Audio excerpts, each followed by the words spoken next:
तत्तापानी एक रोमांचक पर्यटन स्थल के रूप में उभर रहा है।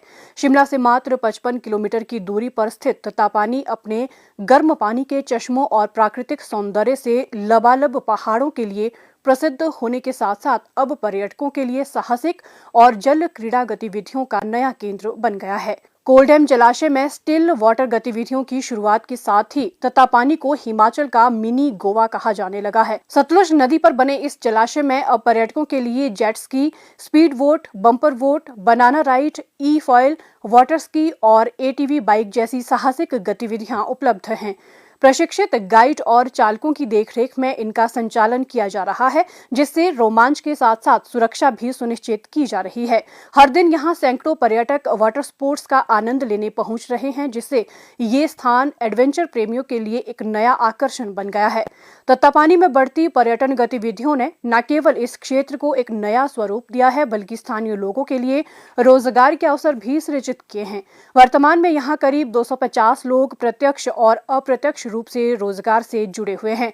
जल क्रीड़ा गतिविधियों के कारण होटल और रेस्तरां व्यवसाय को भी बढ़ावा मिला है। पहले पर्यटक केवल शिमला, कुफरी, मशोबरा और नारकंडा तक सीमित रहते थे, लेकिन अब वे तत्तापानी में भी जाने लगे हैं, जिससे स्थानीय कारोबार को लाभ मिल रहा है। तत्तापानी का महत्व केवल पर्यटन तक सीमित नहीं है, बल्कि ये एक धार्मिक स्थल भी है। मान्यता है कि यहाँ महर्षि जमदग्नि ने वर्षों तक तपस्या की थी और यहाँ मौजूद गंधक युक्त गर्म पानी के चश्मे प्राचीन काल से ही लोगों के लिए आस्था और उपचार का केंद्र रहे हैं। 22 सितंबर 1952 को भारत के पहले राष्ट्रपति डॉक्टर राजेंद्र प्रसाद ने यहाँ के गर्म जलकुंड का उद्घाटन किया था। इतना ही नहीं, 1938 में नोबेल पुरस्कार विजेता रविंद्रनाथ टैगोर भी इस स्थान का भ्रमण कर चुके हैं।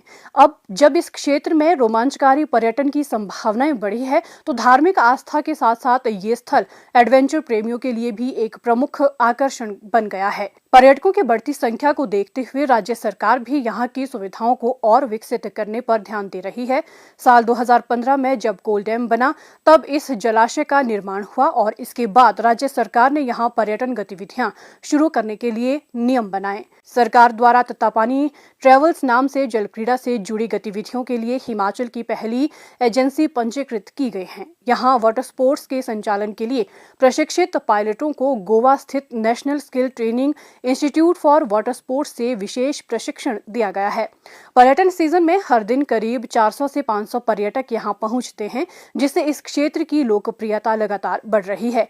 पिछले एक साल में लगभग 50 से 60 हजार पर्यटक तत्तापानी घूमने आ चुके हैं, जिससे न केवल स्थानीय व्यवसायियों को लाभ हो रहा है, बल्कि राज्य सरकार को भी अतिरिक्त राजस्व प्राप्त हो रहा है। तत्तापानी एक ऐसा डेस्टिनेशन बना है जो एक डेफिनेटली एक तीर्थ स्थान भी है। यहाँ नेचुरल सल्फर स्प्रिंग्स है। इसके साथ साथ जो ये वाटर एक्टिविटी अभी कोलडैम बनने की वजह से क्रिएट हुई है, पिछले 4-5 साल से क्रिएट हुई, एक ऐसा डेस्टिनेशन बना है जहाँ से लोगों को एम्प्लॉयमेंट मिल रहा है, गवर्नमेंट को राजस्व मिल रहा है और एक नया टूरिस्ट डेस्टिनेशन बना है।